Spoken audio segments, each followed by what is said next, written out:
get the trust of one individual, yet 1 million Nairobians have given you the public trust. When push has come to shove, look at the Senate answered. I have spoken more times than any senator. I have raised more questions in the Senate than any other senator. In fact, I have taken the former Governor Sonko to court on the action he took on Matatus. The record is clear. This county needs a political manager who understands how to deal with the leaders and how to deal with the issues of the people, but has a thick skin.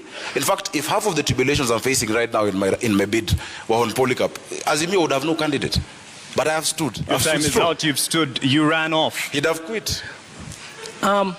Integrity, I define integrity as what you do in private. If it ever became public, you'll never be ashamed. I'll tell you what is not integrity. Is uttering false documents and then standing here and saying I have integrity.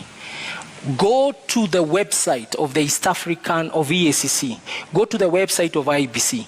Check the university governors, Sakaja, Senator Sakaja. No, let me go. Go and check what Senator Sakaja cited as his degree in 2017. It's a public document. And then look at the degree he's saying it is today. We don't even know who he is. Is your name really Sakaja? Nairobi. Careful. All of us, careful. We can no longer entertain charlatans in positions of high national responsibility. And charlatan is not an insult. It's people of questionable integrity. It's people and individuals who come to steal from you wholesale to distribute retail to their friends. And I submit to you, the man to my left will do exactly that. Careful. I think the man to my right did exactly that by running away from the mandate given to him by Nairobians. Actually, the entire mess we have in this city. Because when he ran away from office, and I think he said somewhere because he got a bigger salary somewhere, I don't know. This city went into a spiral. I assure you, even the drafting of the articles of transfer, I had to be involved because we had to rescue Nairobians. And he ran away from that public office. Now, if you cannot withstand the heat of a deputy governor, you can't run Nairobi City County. You have 85 MCAs, possibly 40 nominated, 125 MCAs. You have 17 constituencies. If just one Mike Sonko made you run, tomorrow Matatus will strike. The next day, hawkers will be on the street. The next day, and you're trying to run this county by being popular, it will not work. Again, as I've said, it is really unfortunate that the only card they had was to try and stop me from being on the ballot. I want to tell you, to wake up, smell the coffee. On the 9th of August, I'll be on the ballot for governor of Nairobi City County, and on the 25th, we shall be sworn in. Because Nairobians can see through the game. And the documents he's talking about, for instance, in fact, they're part, and I don't want to wade into subject this, but they're forged documents. They actually forged documents in court by them. They've tried to... Lakini huwezi kuthibitisha hilo, sio? Of course I can, because the signature there is not my signature. Lakini sisi kwa sababu hatuna hizo stakabadhi, hatutakuruhusu kuzitumia. Tuachie hapo, lakini wacha nijieleze, naona dakika zinaenda. Utanipa nafasi nzuri nijieleze. Mimi nimehitimu na nimesoma na nimesimamia watu wa Nairobi. Jina lako ni Sakaja? Not just in fair weather. Sakaja ni jina lako halisi? Nafikiri mlialika Sakaja. Jina lako ni Zubeida. Niko hapa kuuliza maswali, uko hapa kujibu, naomba. Ukiuliza swali ambao kama watu wa Nairobi wanasema itoshi. Mwenzako amekuuliza swali. Kwa sababu uko hapa kujibu, ndio sababu tunakupa nafasi kujibu. Jina lako ni Sakaja. Out to the issues Nairobians are facing instead of trivializing this debate as to what my name is, honestly. My name is Arthur Johnson Sakaja. Naam. I'm the senator of Nairobi and the incoming governor, God willing, on the 9th of August. Asante kwa kujibu. And I want us to talk about water. Let's talk about the poverty our people are facing. Let's talk about sorting out mobility and transport. Let's talk about sorting out our children in school. Let's talk about the issues of the people. And the rest of the games being played by the state and our opponents can then have their way. Because Kenyans have seen. In fact, I want to give you full reassurance. Just yesterday, a few of the government administration officers have called me saying that they're being coerced into supporting the candidature of my opponent, and they've refused. Chiefs have refused. Well, DCs have refused. We can't quite verify that. That's I can verify your that, word. That's your word. The questions he has, I have 16 seconds. That's your word on that. But he said, and you didn't quite respond directly to it. To what at the moment, At the moment, I'm quite clear, Senator Sakaja. Thanks, Mark. At the moment of reckoning, when Yes. there was questions over the leadership of former governor, the moment Yes. of Let me impeachment, explain how you Senate walked works. away. Let me explain Can how I- Senate works. It's my question. Sure, go ahead. When you go to the Senate, I've seen one of the candidates here. There are 3 buttons to press when you have to vote. You either press yes, you press no, or you press abstain. For you to run away from the vote in the Senate, you actually walk out. You don't press any. Meaning to abstain is actually a vote, and it's a statement that you make. Now, the tradition, because Parliament is ruled by the standing orders, by traditions and by precedents, and the past jurisprudence that has been set in the Senate. When a matter comes regarding your county, you're supposed to prosecute your position on the floor and then let others make the decision. Because if you vote yes to impeach a governor, of course it shows your conflict of interest. Because you want also to be governor. Then it shows that you're putting a man down. And let me tell you, Kenyans have grace. No matter the ills of Governor Mike Sonko or whoever else would have been there, you never kick a man when he's down. So when you press yes, you've displayed your conflict of interest. If you press no, it means that you're actually abetting and agreeing with what he has done. And so the tradition from 2013, when an impeachment has been brought to the Senate, is the Senate of that area actually abstains on that vote. I'd have had the luxury of walking out and not being there for that vote. It's a decision I would take again if it came to me. And I'm proud of the decision I made. You had a point to raise on that earlier. I want to come in and say, yeah, it's true. Don't kick a man when he's down, but I have a better statement. Don't kick a dead dog. I don't understand why you'd call the former governor a dog. No, it's not the former governor. It's you I'm talking about. You're calling me a dog. Naomba Igathe. I don't want to kick you. That's why I'm Kidogo, asking. And you Igathe, had me. naomba, You Bwana said Igathe, you had me naomba, earlier. Naomba unisikize dakika moja, Naomba sekunde sana. moja. Yeah. Tafadhali tusitumie lugha ya matusi I think he said wakati wa charlatans, he said na dogs. kudhalilishana katika Okay, mjadala wacha huu. niseme hivi. Funze Naam. siasa safi. Let me say this. Not kicking a dead dog is actually an English phrase, it's not an insult. It's to say, don't go for somebody when he's down. And I already said, I want to meet him on the ballot. I want to meet my competitor. I want to meet my competitor. I truly want to meet my competitor on the ballot. But I want to remind him that uttering a false document is one of the laws in this country that does not. It is one of the things in this country that you're not fined for. You are taken straight if you are found guilty. And that is for the investigative capacity. We didn't come to do that here. All I'm telling Kenyans... That is an allegation. Can I finish? That you're allowing to what the Constitution wants is a competent governor, a capable governor, a governor with a character. Ask yourselves, who amongst two of us can you trust? It also wants a governor who will stay in office for 5 years. All right. You said earlier you know who the cartels are. Enumerate them, put them on notice on how you're going to deal with this. Earlier when you were talking about the cartels. The cartels of Nairobi have persisted for 4 decades. Who are they? You said you know. It is a clique of people who have choked the city, and especially the biggest symptom of cartel behavior is in the situation with garbage collection in the city of Nairobi, the situation with pending bills, the situation with suppliers in the city of the county of Nairobi. We need to look at suppliers in the city, in the county city of Nairobi, and ask ourselves, who are they? Do they meet the threshold of our public procurement laws, procedures, and regulation? And I want to ask Kenyans to read Auditor General Nancy Gathungu's reports to really see what I'm talking about. Errors and omissions, the statement of assets and liabilities of Nairobi City County, the statement of cash flow, the statement of appropriation, recurrent budget, and development budget. When you read that statement, she's actually saying these numbers don't reflect the fair data of proper financial practices, proper HR practices. And that is where you see the name of the cartels. And only a president who is running on an anti-corruption platform like Raila Odinga can tackle this issue. and people who have been stood up to scrutiny. I have always been an employee. I've always been audited. I have never taken a shilling that does not belong to me apart from my salary. Na kabla tuvuke kwake, ulikuwa naibu gavana katika kaunti ya Nairobi kwa takriban miezi 6. Katika muda huo ulijukumika vipi katika kuwakabili hawa cartels? Hawa walaghai, hawa watu ambao wana kwanza walaghai tulionana nao kwa sababu for the time when I was a governor, Nairobi City County moved its revenues from the 18-12 million we used to find to 100 million levels, 120 million a day. You're never a governor. When I was deputy governor, I was in the governor's office. Thank you. For that period when I was a deputy governor, that is what was going on. And we started to pay salaries on the 25th of every month. There was also remission of all statutory deductions.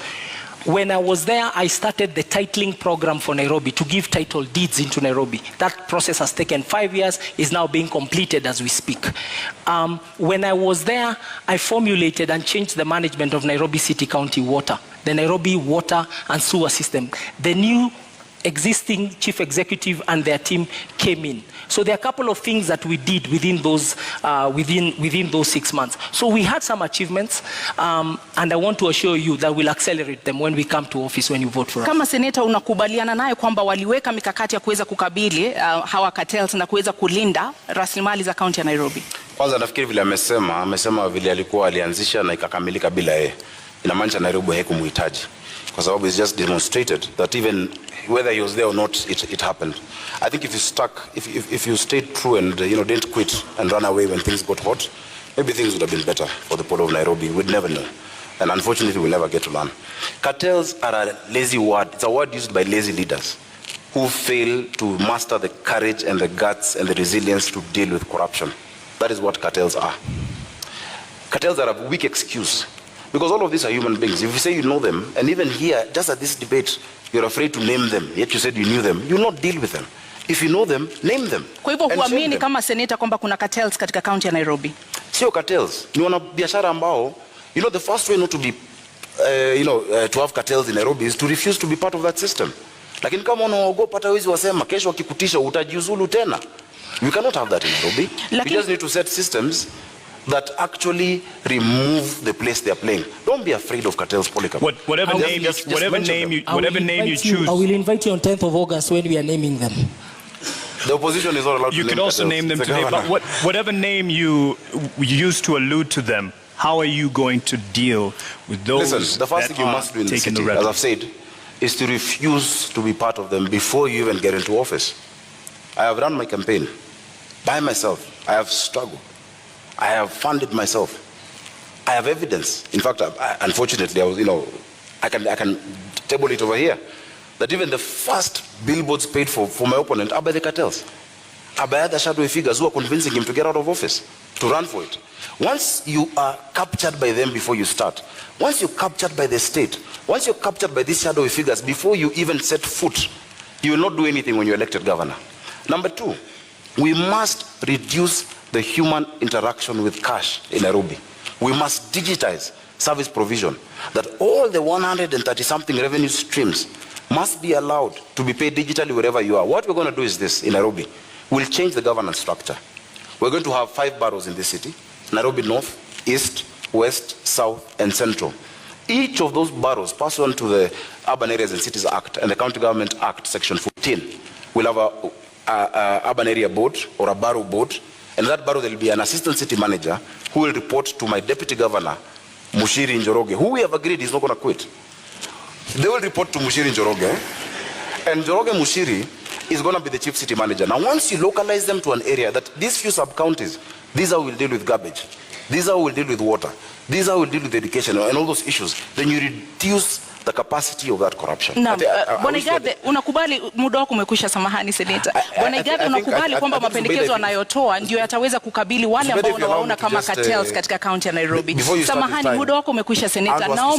Naomba muda wako umekwisha, tumpe nafasi aweze kujibu. Mambo ya Nairobi ni mazito tafadhali baada ya zungumze utuongeze dakika. Shida za Nairobi huwezi taja na dakika moja. Kama mnataka watu wa Nairobi wasikie vizuri, kwa heshima kubwa, naomba kwa heshima zaidi, kisha utapewa muda zaidi. Utapewa muda. Wao wanataka majibu.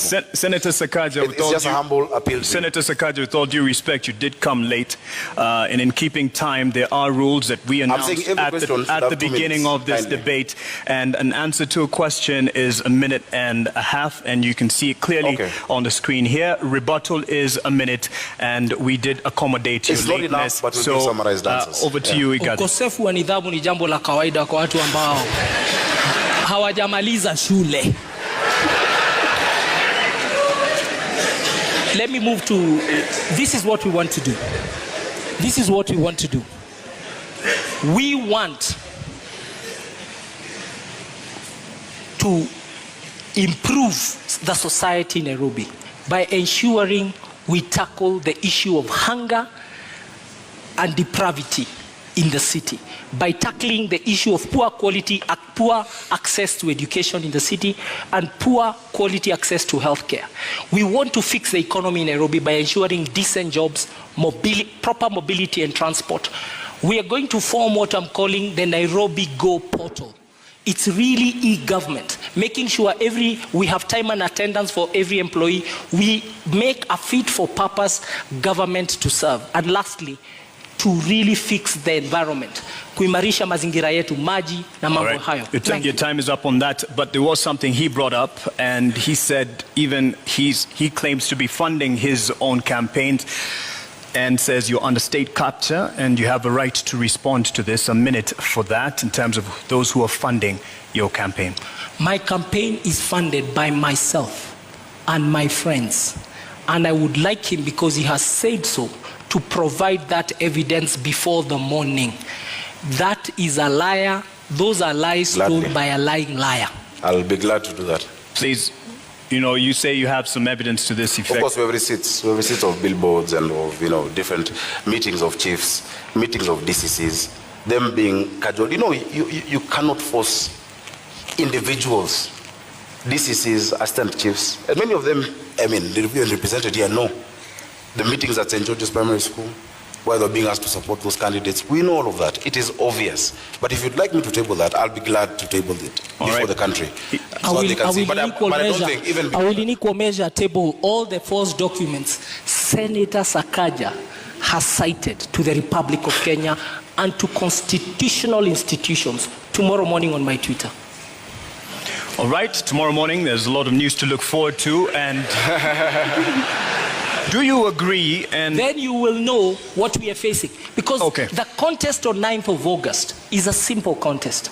It's a contest in this country. It's a census, actually. It's not an election. How many Kenyans believe in competence, character, capability, honesty, unity moving forward? And how many believe in lies and all the other bad things we don't want and don't value as a society? That's the contest. We've moved into the governorship domain of this conversation, and we just like to cover more issues here.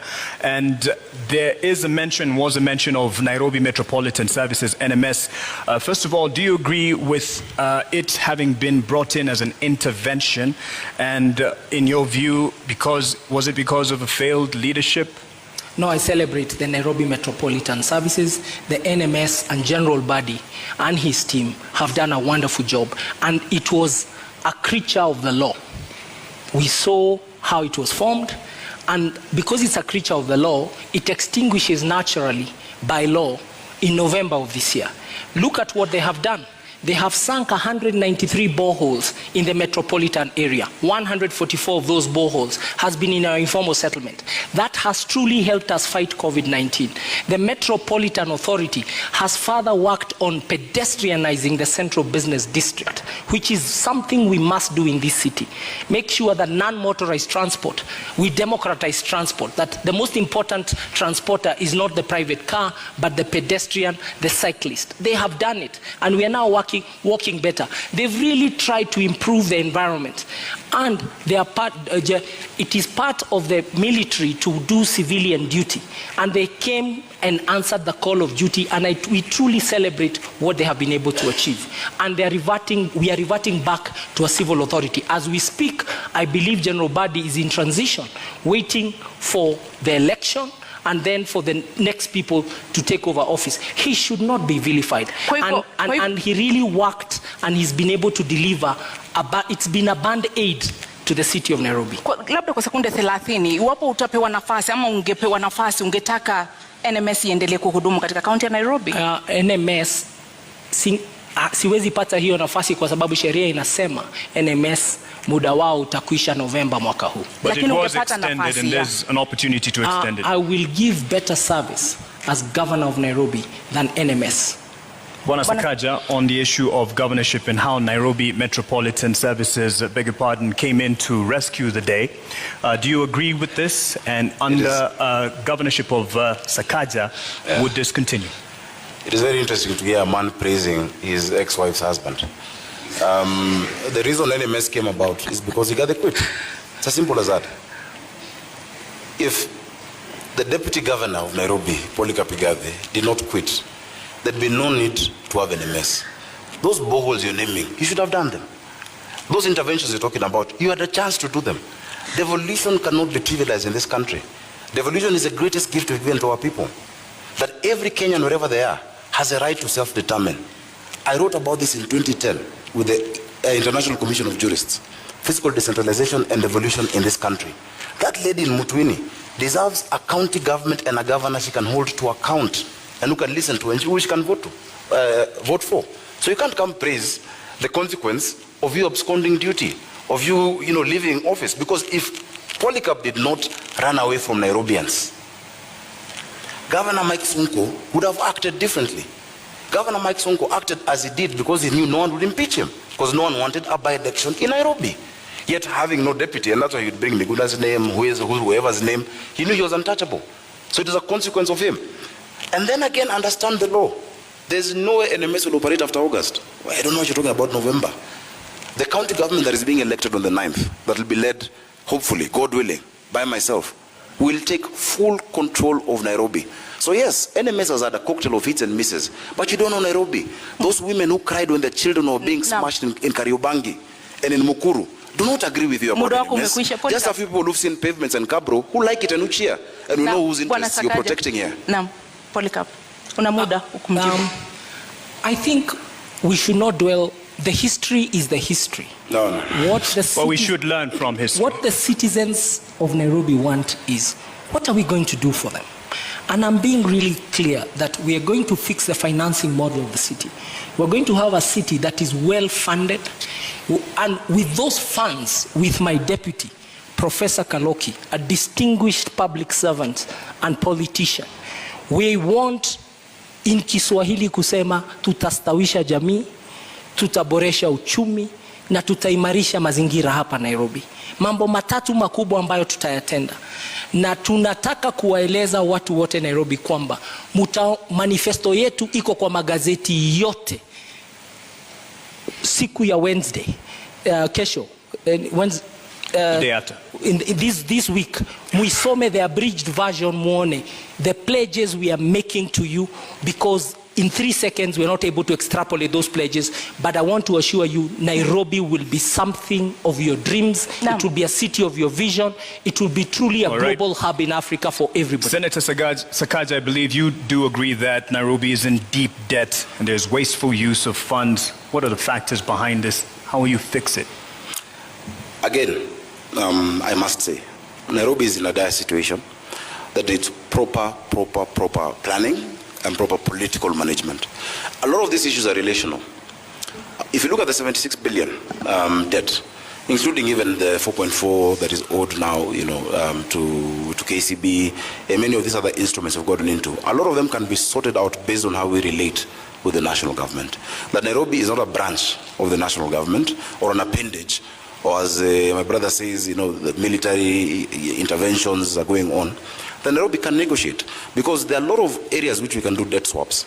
That the county of Nairobi owes the national government, and the national government owes Nairobi City County. We must balance our books, and we're going to do that. And we have a team that is, properly suited, to be able to do that. I am very, very confident about my deputy, Njoroge Mushiri, who has a stellar career as well in banking. Actually, a proper corporate career, not 2 years stints here and there. A proper career, 20 years in ABSA. So give us the particulars, though, on the issue of the debt that we are in. How will we get out once you are government? That's what I'm saying. We must do a couple of things. One, you must refinance your debt. You must move what is domestic into concessional. That you cannot be borrowing from commercial banks. Have them as concessional.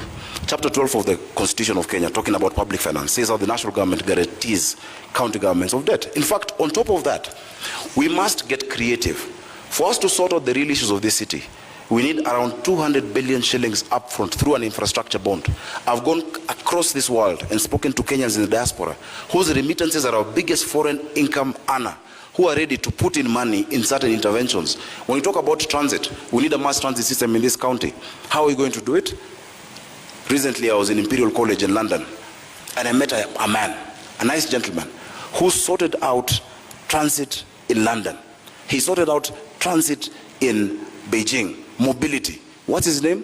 Professor Washington Ochieng. The other day I was in Riyadh. I met a group of guys who did the Dubai Metro and are doing the Riyadh Metro. George Opondo. There are Kenyans out there who are willing, so we must get creative. There's a PPP department that has been set up in the National Treasury. There's external borrowing, but we must refinance this city. Look at Joburg. Joburg is almost, it's more or less a listed city where people can actually invest in it. If you do not do that, you become a cashier. That you're receiving money, you only pay salaries, you will not develop Nairobi unless you get creative in how we actually, structure our financing model for the city. So we're going to restructure the debt, move to concessional loans, re-amortize some of those payments to longer term, and have an infrastructure bond for Nairobi City. Many Kenyans out there are going to put in money on our transit, on our water, and our basic infrastructure. Bwana Polycarp, utakabili vipi matumizi ya mabaya ya rasilimali katika kaunti ya Nairobi, ufujaji wa fedha na madeni ambayo sasa hivi yanaangamiza kaunti ya Nairobi? Jambo la kwanza, Nairobi City County gets its highest revenue from land rates. Parking bays, land rates, parking fees, outdoor advertising, building permits. Those would be some of the within the top 5 revenue things.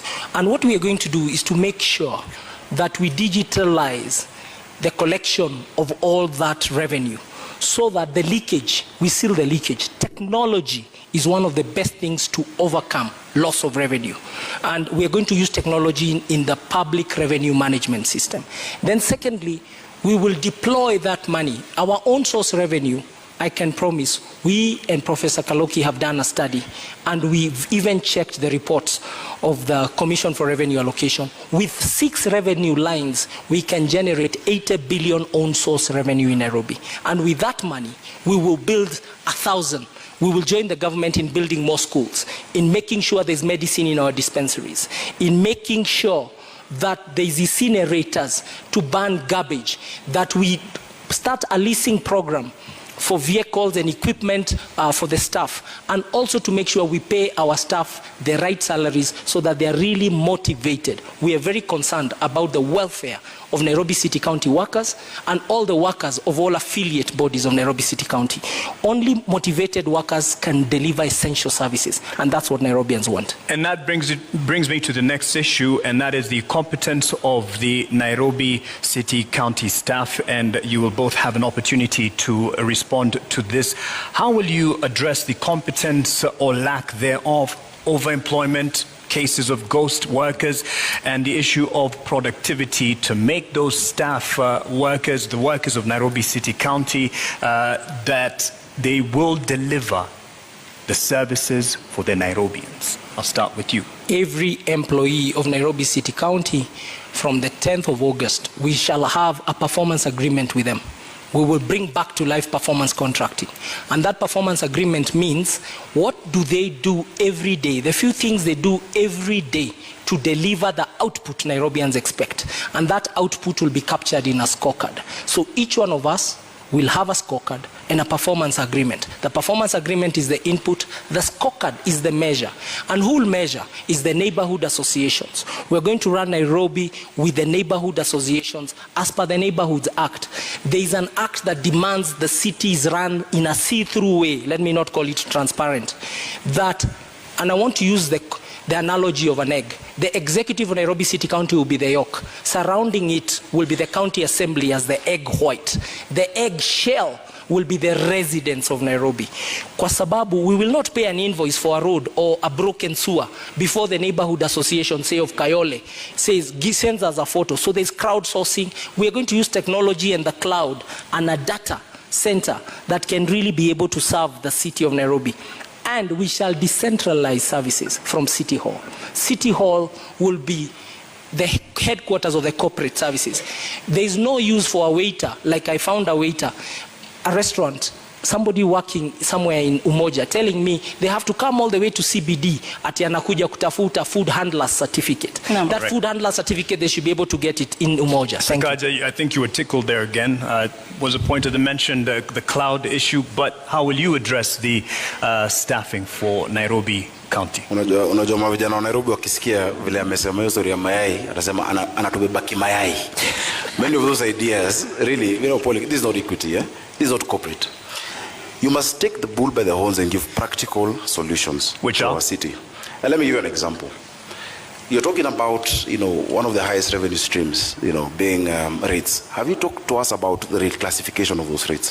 Why is it that people in Githogoro are paying the same rate as people in Runda, which is just, you know, a doorstep away, yet they have Mabati structures and these ones have 5-star houses? You know, let's be practical, because that is what Nairobians want to be able to hear. Now, the sectional properties bill that was passed in Parliament recently prevents an opportunity. I've heard him saying he's done a study with Professor Kaloki.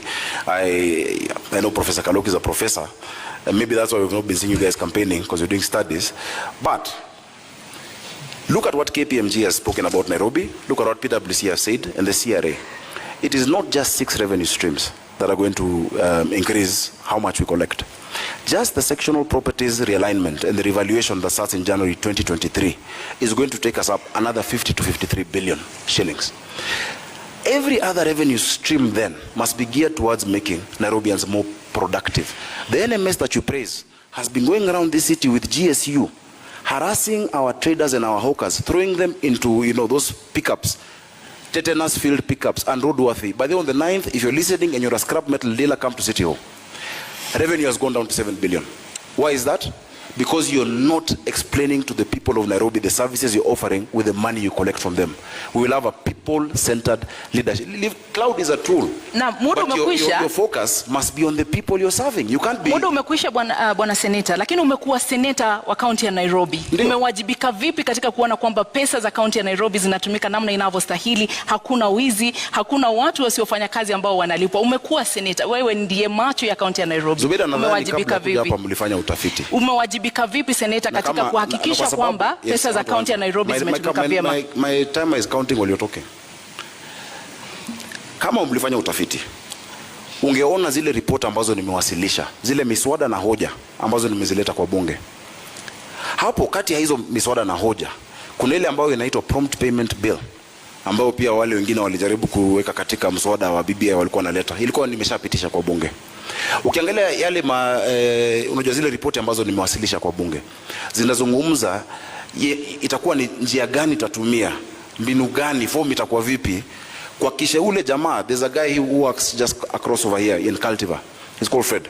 He's one of the procurement people. Akona wines and spirits Buruburu.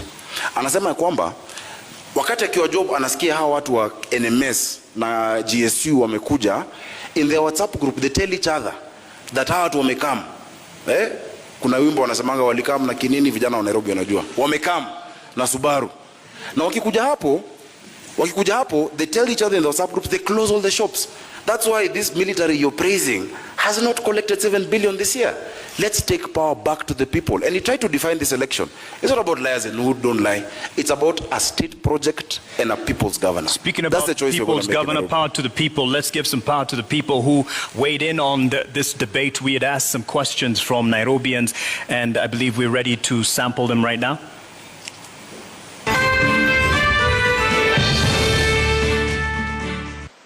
My name is Masi Masila Achola, an executive program leader with the Maxwell leadership team and also serving in the Kenya Daima Steering Committee. My question to the Nairobi gubernatorial candidates is, if elected to office, could you share with the residents of Nairobi what can we expect from you in your first 100 days in office?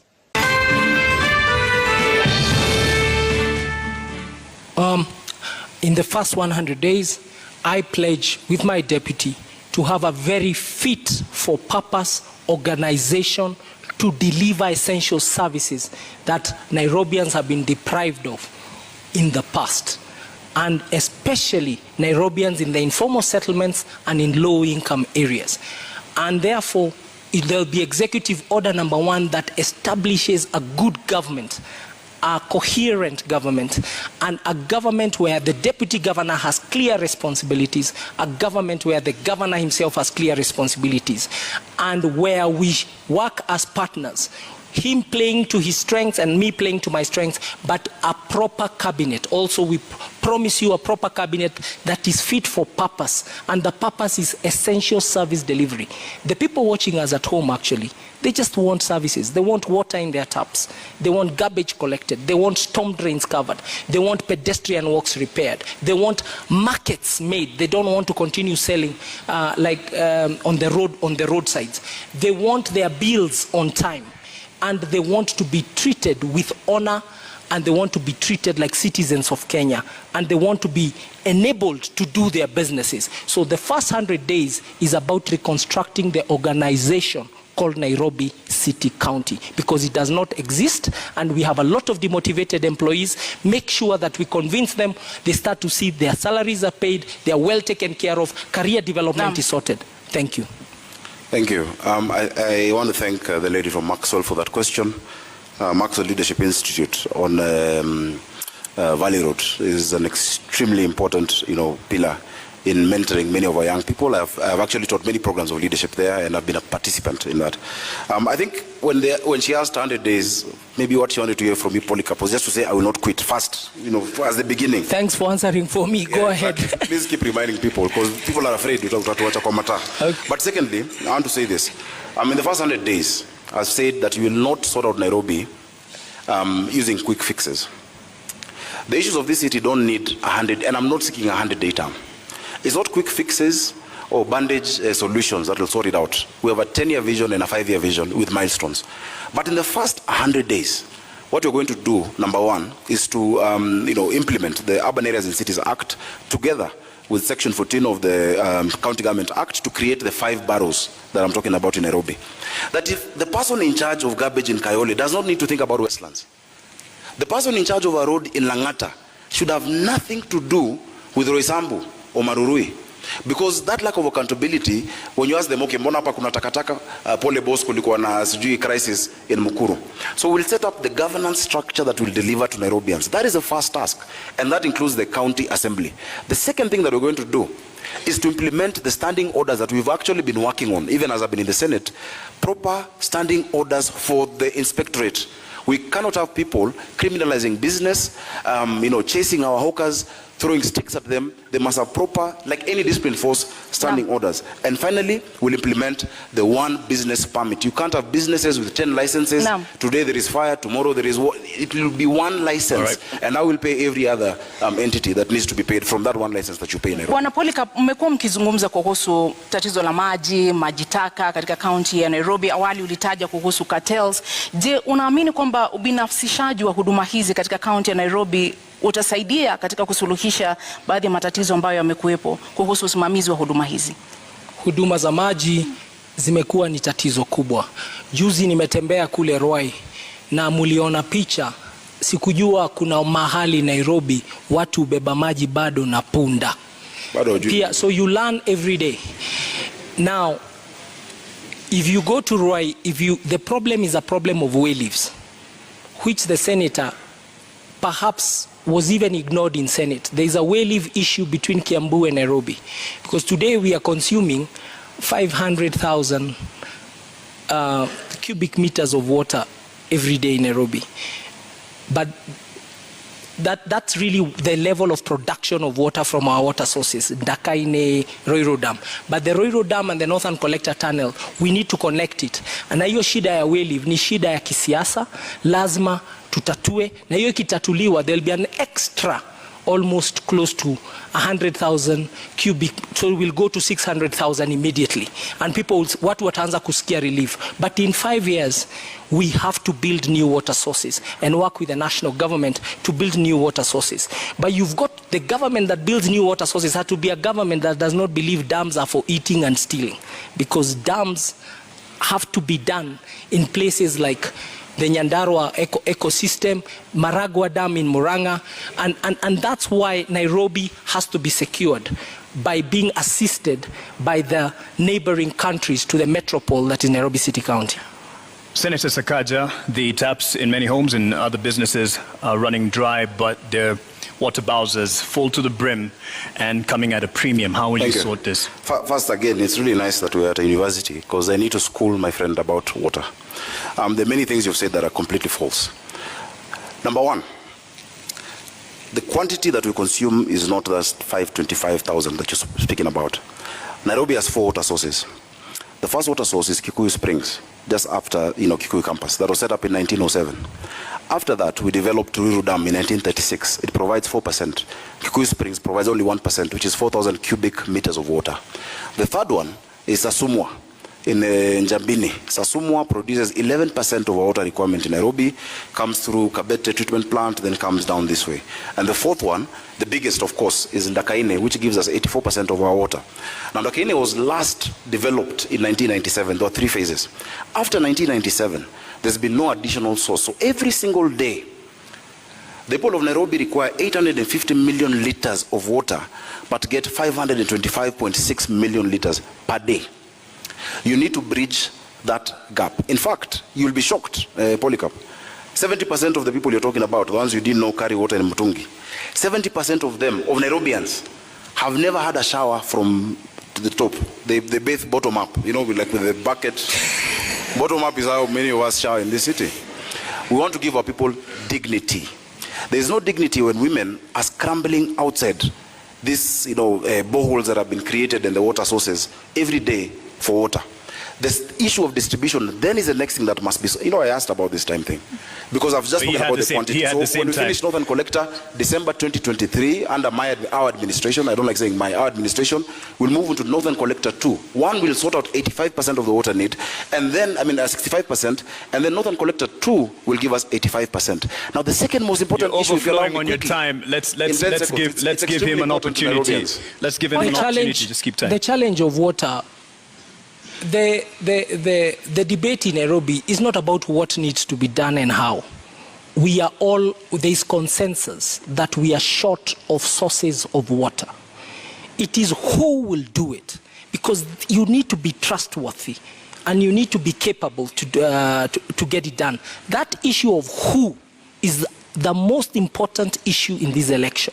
And on the issue of water, for sure, the supply and demand, there's too little supply for very high demand, and the numbers are what it is. The metropolitan area, because Nairobi even supplies Machakos, the EPZ area, with water, the biggest challenge is new sources of water for the city county of Nairobi, and that is a task between ourselves and the national government. And thank God we have Martha Karua, the original champion of water as Minister of Water during Kibaki's time, and she understands the task, and we are ready to work with her in Nairobi. For Nairobi, it will be a responsibility. On to housing, a majority of Nairobians live in informal settlement. I just want to cover as much as we can, and a majority of the populace here live in informal settlements. And how are we going to change this housing demand and give quality housing and other services for Nairobians? I'll start with you. Thank you. I'll just take the same time to finish on water. I've heard them mentioning Martha, earlier he mentioned Raila. These are people we all, we know and we've worked with many years. don't run away and hide behind them when you don't have the point. Just say the point as it is. Because Nairobians are electing you to be governor of Nairobi, not Martha Karua, not Raila Odinga. They're electing you. If they elect you, if they make that decision, which I know they will not make. You must sort out the distribution issue of water, because water goes hand in hand with housing. So I've spoken about the quantity. And it's not about waiting for an angel from national government to do it. Already we're at 90% with the Northern Collector 1. The piping has been, or rather the tunneling has been done. The piping is at 34%. This side from Apro Isambu, coming from Kiambu Institute of Technology to USIU, moving down, is already going on. We have so many areas that do not have piping. I've never had piping in Nairobi. There are people who actually build houses across what were the physical levers. They shut it down, they collect water, and then you see these bowsers moving around the city labeled clean water or NMS. That will come to an end using SCADA technology. Where as governor, I'll be able to see on my phone, Mali wamekata maji. Now, urban housing is a huge challenge in this city. And it's also something that the built environment has made people lack dignity in this city.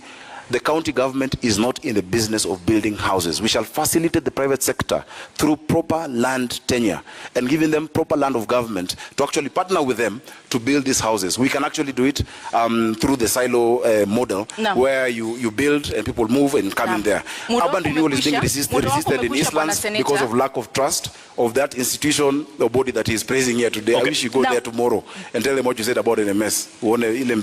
Bwana Polycarp, maji ni mojawapo ya shida ambazo zinakumba wale ambao wanaishi katika mitaa ya mabanda katika kaunti ya Nairobi. Hasa ni mpango upi ambao uko nao wa kuinua na kuimarisha hadhi ya watu ambao wanaishi katika mitaa ya mabanda katika kaunti ya Nairobi na changamoto ambazo wanakumbana nazo? So first of all, the county of Nairobi in its own books owns close to 532 hectares of land. On it sits 12,000 single dwelling units. Nairobi has to strategically densify, but that process requires proper public participation. You can already hear my competitor is whetting his appetite to steal your homes. You people in Makadara and Jericho, umesikia, he has pronounced himself that this will be private sector led. I have told you, this thing called urban renewal, which is what they want Nairobi to take, we have to be very careful. It needs proper conversations around it, and we must build housing that is truly affordable housing, decent housing, and before we build, we must ask the people who sit in those estates, mnataka nini?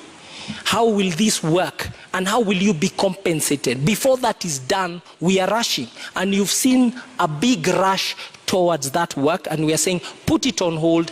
The Constitution demands proper public participation, proper understanding, and I want to believe that conversation has already not been held. So the housing question in the informal settlements is to continue the work that has started. Roads, water, sewer, boreholes. These informal settlements require a lot of investment, and that investment requires allocation of improving our revenue and also making sure Senate allocates us the money we require to attend to high density areas. Okay. A rebuttal in terms of what he said on your housing urban development plan there, an opportunity. There are people waiting in the wings to come and steal your houses, and you've had the private sector. You're in his time. You have an opportunity. I don't know who represents the private sector here on this stage, if you look clearly. But what I'll say is this. While you are away, when you ran away from Nairobians, Polycarp, I represented the people of Majengo in Kamkunji in court to fight what you're talking about. You are somewhere in your Bentley, living the life, never spoken about an issue of Nairobians. But now you're saying you want to steal. That they were moved from slums in Majengo, the slums were put down and put in 11,000 bob houses while they're paying 5,000 shillings, 4,000 shillings. Today, the amount of money owed that they need to pay is 60 million shillings. That's what someone wants to steal the houses. When I talk about urban renewal, the entity you're praising is rushing. Just this week, there have been more than 3-4 advertisements on the newspaper for them to engage contractors on urban renewal, and they have 28 days to go. They must stop that, and I'm putting them on notice. In fact, it's against the law. An entity whose time has ended cannot engage in 10-15-year contracts today. He doesn't have the guts to talk against NMS, and he will not. But they must not do that, because the people that you're talking about, I have represented for NMS, 5 years. NMS is not an enemy of Nairobi. I have not ran away from them, and they are saying They believe urban renewal must be done. They don't trust those people who are doing it. And you say it's an issue of trust? It's not about who's going to do it. The first thing, basic thing that they want is to know that that person will be there to do it for 5 years and will not run away. It's first deliver on that. Unfortunately, it's time out for us in terms of this debate. There's a lot to cover. I believe both of you gentlemen have spoken and have alluded to the fact that you have the manifestos will be open to the public, Nairobians to be specific, to peruse and digest. And that is where we will end it at this opportunity. I believe even the time for closing remarks are not there. If we probably managed the time a bit better in the beginning, it would have ended up even better in terms of coverage of the discussion. Asanteni sana kwa kuja. Thank you very much. Thank you very much for having us. Naam, wasemapo wahenga kilicho na mwanzo lazima kiwe na mwisho. Hii sasa ndio tamati ya mjadala baina ya wanaomezea mate kiti cha ugavana katika kaunti ya Nairobi. Indeed, our appreciation to the candidates, Polycarp Igathe and Johnson Sakaja, and to you, the audience that turned up here and out there watching on television and from around the world, of course, online. Thank you all. My name is Mark Masai from NTV. Nami naitwa Zubeida Kome na kutakia usiku mwema. Zubeida Kome kutoka KTN News.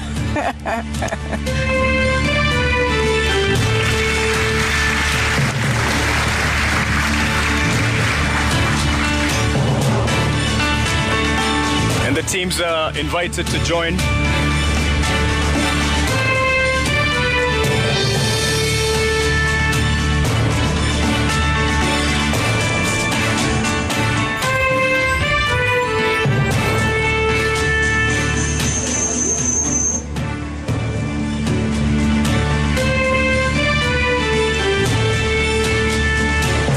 Well, there you have it, the first ever Nairobi gubernatorial debate hosted by the Presidential Debate Secretariat has, according to many of my analysts here, lived up to its billing and set the stage for the other two debates. One that will happen next week, Tuesday, and the other the week after for the Deputy President's race and the President's race as well. I dare say if it's a debate you tuned in for this evening, I'm pretty sure it's one you got. The question is, however, a debate on what? Was it a debate on the issues that plague to buy a home in Kangundo Road. Kangundo Road is one of the fastest growing areas for prospective clients who want to buy a house at an affordable price. The area here is appreciating very fast, more than the average appreciating value of land in many parts of the country. It's therefore a sure investment, both long and short term. Are you looking for the best real estate company to help you achieve your initial goals? I would like to encourage anyone out there, if you're looking for property, Mahiga Homes is a place to be. Just come and visit them. They have several properties that they are selling.